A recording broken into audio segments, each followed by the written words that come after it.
difficulties. It's troublesome. It makes me angry for him. What's up, everybody? Major Retired Richard Ojeda here, and Jon Stewart nails it here. He strips away the myth and shows exactly what Trump is: a pampered, overgrown rich kid, still pitching tantrums because reality never once made him clean up his own mess. I mean, I just keep thinking, like, has anybody told them that they won? Not enough! Like, it's exhausting. It's not enough. It goes down. It's Conan the Barbarian. I will hear the lamentations of their women. I will drive them into the sea. Like, it's bonkers. It's all of them, though. Someone has to tell him that all that anger is also bad for his health, and we're all seeing the health. He's So the healthiest person ever to.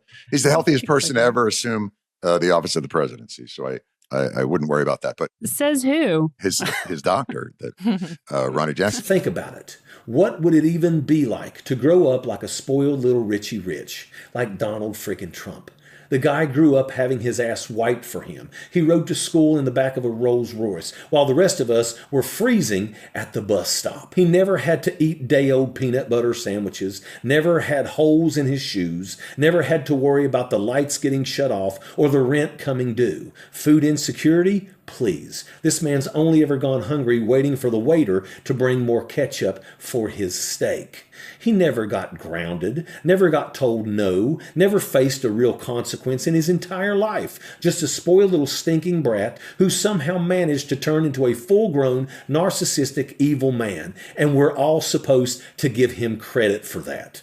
Hell no. But it has created a new category called sore winners. You don't see it a lot, but every now and again. Think about this. Why are they still so pissed off and angry? Why are they so full of conspiracy theories, still trying to convince everybody 10 months after the damn election that they're the victims? Has anybody ever set them down with these morons and told them that they actually won?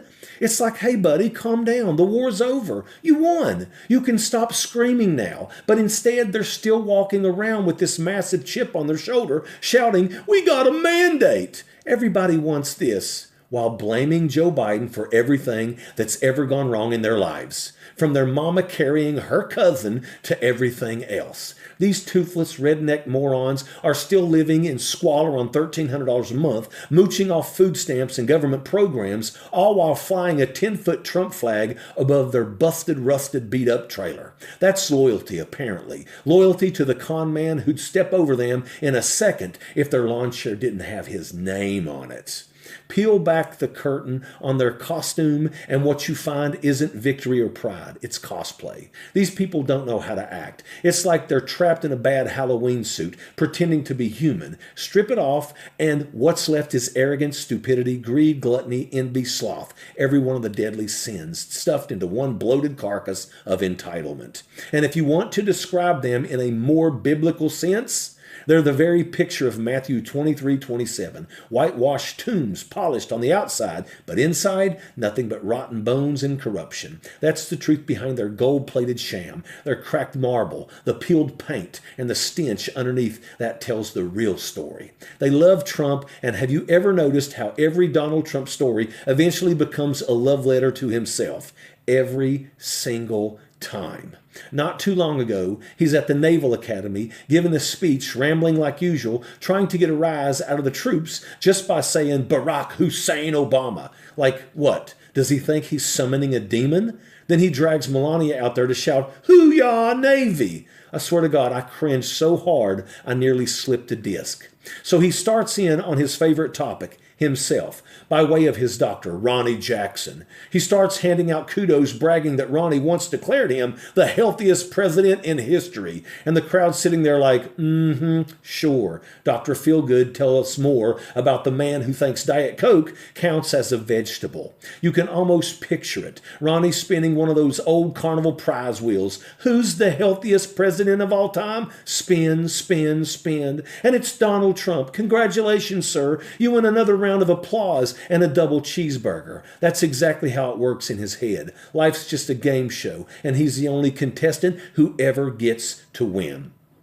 And that's what it always comes back to, this endless looping spectacle of rage and self-worship. Every headline, every rally, every lie is just another verse in the gospel according to Trump. Blessed are the loud, for they shall inherit the camera time. He's the only man on earth who can throw a victory tantrum. A billionaire president who's somehow convinced half of the country that he's the underdog. A man so allergic to humility he needs a doctor note to spell it. The guy's out here collecting sympathy like frequent flyer miles, screaming that the system's rigged while cashing checks from it. And his followers, they're right there behind him, waving their flags over busted trailers and overdue bills, worshiping a man who wouldn't cross the street to save them unless the street was paved in gold leaf. They think they've joined a movement. They've actually joined a multi-level marketing scheme for delusion. Invest your outrage, recruit your friends, and maybe one day you too can be broke, bitter, and owned by a billionaire. This is what happens when grievance becomes a lifestyle brand. It's not politics anymore. It's performance art for the perpetually offended. They've built a cult out of complaining, a megachurch of misery. But here's the thing about sore winners. They never stop losing. When you build your identity on being wronged, you can't survive without an enemy. They need outrage the way sharks need motion. Stop moving, stop hating, and they sink. So they invent new villains, new conspiracies, new reasons to scream. The circus never ends. It just changes scenes. Trump's the ringmaster, standing in the spotlight of his own madness, selling tickets to the apocalypse. He brags about his health while wheezing up a golf cart ramp, shouts about greatness while tripping over reality, and smiles like a man who's never done an honest day's work but can't stop demanding applause for it.